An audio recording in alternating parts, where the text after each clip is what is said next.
bad scene! That's a bad, bad scene!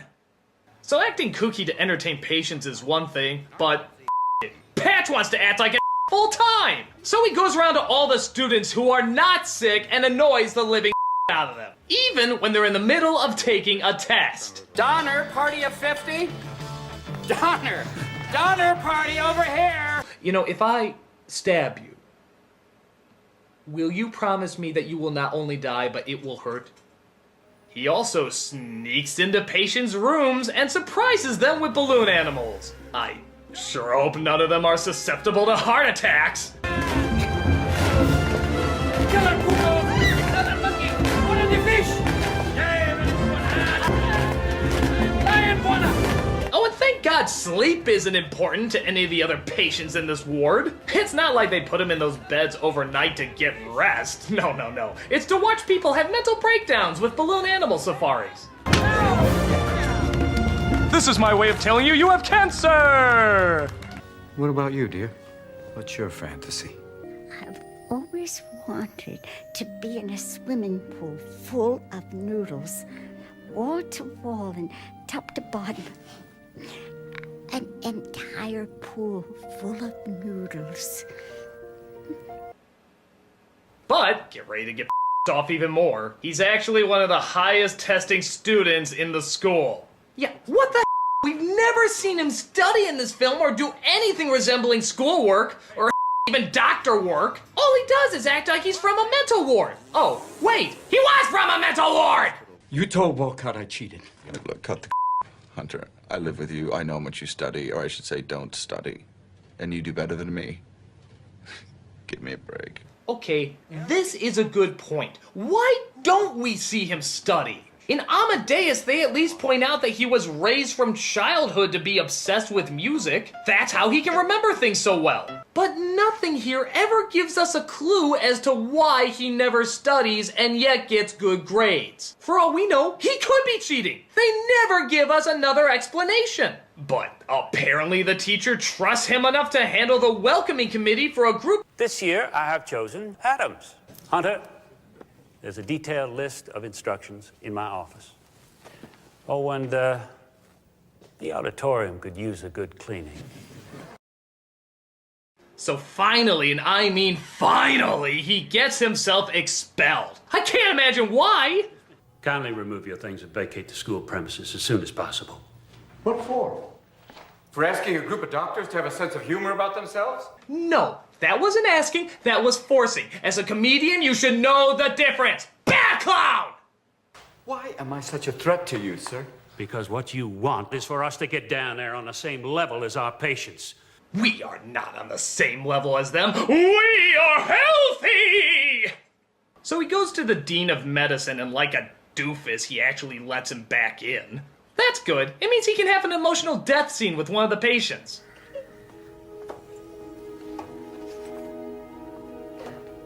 That's right. Out, family. Out, out. You're not allowed in here while your dad's on his deathbed. Only Patch is allowed to have an emotional scene with him. You're so silly for thinking you could do that.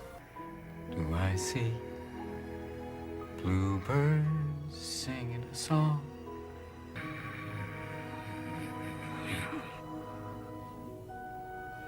I am so glad the family wasn't there to witness that. I mean, shaking the head and then thumping it against the pillow. No child should ever have to see such a horrible performance. So seeing this somehow gets him thinking about how many people don't have health insurance. So he starts his own hospital in a house to practice medicine without a license and starts seeing patients for free. Okay, nice thought, but get your license! That's horrible! That's almost as bad as stealing from a hospital! I've been trying to warn you guys about this for weeks, and now we have absolutely zero supplies. I need your feet. Hurry, please. It's crushing me. Quiet, you're a corpse. Shut up! Ow! Shh. Movie, did you even say this part out loud? Your hero is stealing from a hospital? Do you think that would sound good on a movie poster? Patch Adams, he steals from hospitals. I wouldn't see that! No, Wolcott found out about our borrowed supplies. No, borrowing implies you asked. They also decide they don't need any past history on any of these patients, so scary people like this are allowed in. I thought maybe I'd get some, maybe I'd talk to somebody because my thoughts. Remember this scene also. We'll get to you. My entire life, men have been attracted to me.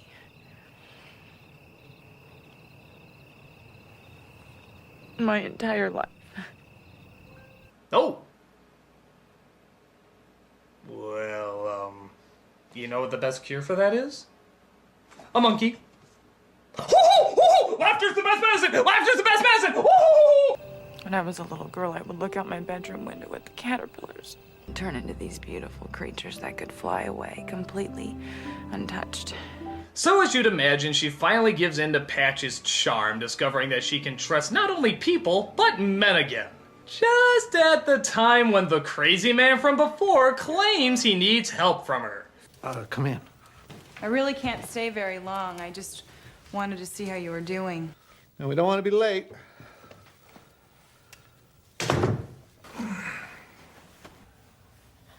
Corinne Fisher was murdered. She was with Larwood Silver. There's a shotgun involved, and he turned the gun on himself. Whoa! Holy smokes, she died in real life? That's horrible. Can I even make a joke about that? I mean, a woman was murdered. That'd probably be in bad taste, right? I mean, I feel so bad about what I said earlier. I'm sorry, I don't know what I can or can't get away with now. This is really sensitive territory. Holy I'm sorry, I gotta do more research on this. I gotta find out all the details. Maybe she did go through all that horrible stuff, or maybe she was a man who was not romantically interested in Patch at all. In fact, the female character was a complete work of fiction in this movie.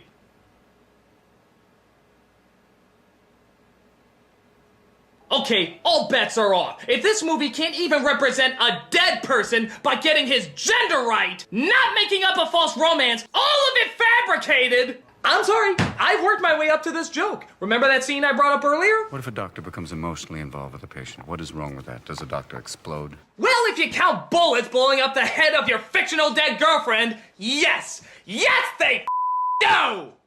I mean, I know a person really was murdered in real life, but it wasn't the same way, it wasn't the same time, and it wasn't even the same gender as they're saying here. And what is so strange about this is that it totally proves why the method they're so poorly trying to convey to us wouldn't work. People do make bad choices when they're emotional, and bad things do happen. Again, the real teachings of the real Hunter Adams are much smarter than this. And by trying to simplify it to such a disgusting, fictionalized degree is absolutely horrible. Let me tell you something, movie. Maybe you should have been emotionally invested when you were representing the life of a man, his theories, his friends, his real-life practices, and his actual hard work. Yeah! So after getting torn up about his never-existing girlfriend being killed, he once again contemplates suicide. But, get a load of this, a butterfly flies up to him. Oh, could it be his dead girlfriend?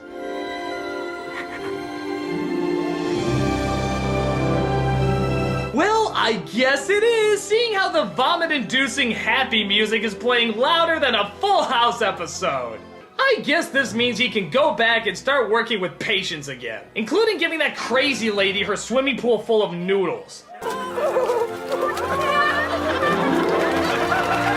This calls for that whimsical Robin Williams yell that can only be played over sappy emotional music.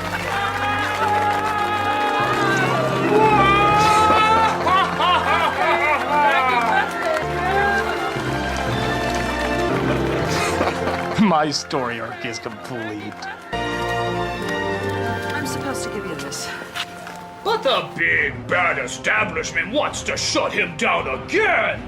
Didn't we just go through this scene? There are standards and codes. You make the patients and everyone else around you uncomfortable. I make you uncomfortable. Let me make this clear. You have orthodox, unorthodox, and then Most unorthodox! You're here! This, of course, leads to a courtroom scene where Patch makes, what, his 10th big emotional speech? Did you consider the ramifications of your actions? What if one of your patients had died? What's wrong with death, sir? Did a man who wants to save lives really just say that? Why can't we treat death with a certain amount of humanity and dignity and decency and, God forbid, maybe even humor? I know I had a good laugh when my non-existent girlfriend croaked. He keeps making his speech, and he uses all these cliched lines. As God is my witness. As God is my witness. Then I'm guilty as charged. Then I am guilty as charged. I've lost everything, but also gained everything. I've lost everything, but I've also gained everything. You can't control my spirit. You can't control my spirit. And the best doctor the world has ever seen. The best doctor the world has ever seen. Oh wait, you forgot, you complete me and love means never having to say you're sorry. And I know what you're thinking. Could this possibly get any more ridiculously sappy? Well, not only do all the sick kids come in at the end, kind of weird they weren't there at the beginning, but they all wait until they get inside to put on their big red noses.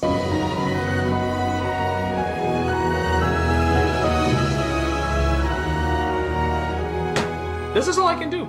That's all. I have no words. This is the only representation I can give. Feed on it. Feed on it. Let it fester. Let it sink into your contrived, manipulative... We find your methods less than appealing.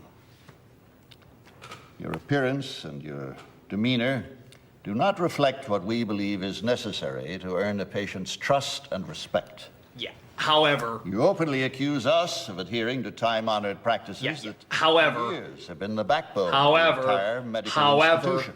However... Yeah. Find no fault in your attempts to improve the quality of life around you, and therefore we find no merit in the decision to block your graduation from medical school. And, Dean Walcott, in the future, I think matters like this could best be solved if you yourself would practice a little excessive happiness. Most unorthodox!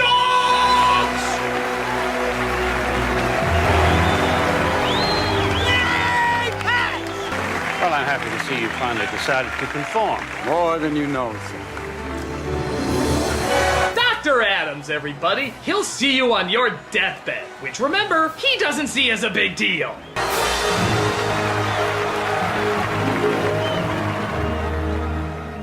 People, this movie is disgusting. If you want to talk about the benefits of emotional interaction with your patients, fine. If you want to talk about new forms of practicing medicine and treating people, fine. But do it as a adult! Not this childish, poorly written, non-factual. You know what you do? You know what? Don't watch the fictional bad Patch Adams. Watch the real factual Patch Adams. I've looked him up. His work is fascinating, and it goes beyond simply jumping around like a... He's a professional. He takes his patients seriously. He works with each one individually. Every experience is different, and he works hard. And wouldn't you know it, he didn't like this movie very much. He said it portrayed him as just a clown instead of a hard-working doctor who did practice medicine with a license, did not steal from a hospital, and had a male best friend who sadly lost his life and was not just a cheap romantic foil. When you've had a fairly simple film made of your life by a person a foot shorter than you, people still feel they have a sense that they know you. Look the guy up. Donate to his hospital if you want. Just don't believe anything in this. Oh, you conformists! Don't you know that the answer to anything is... Don't worry, he's not a reoccurring character. I'm the nostalgia critic, I remember it, so you don't have to. Oh!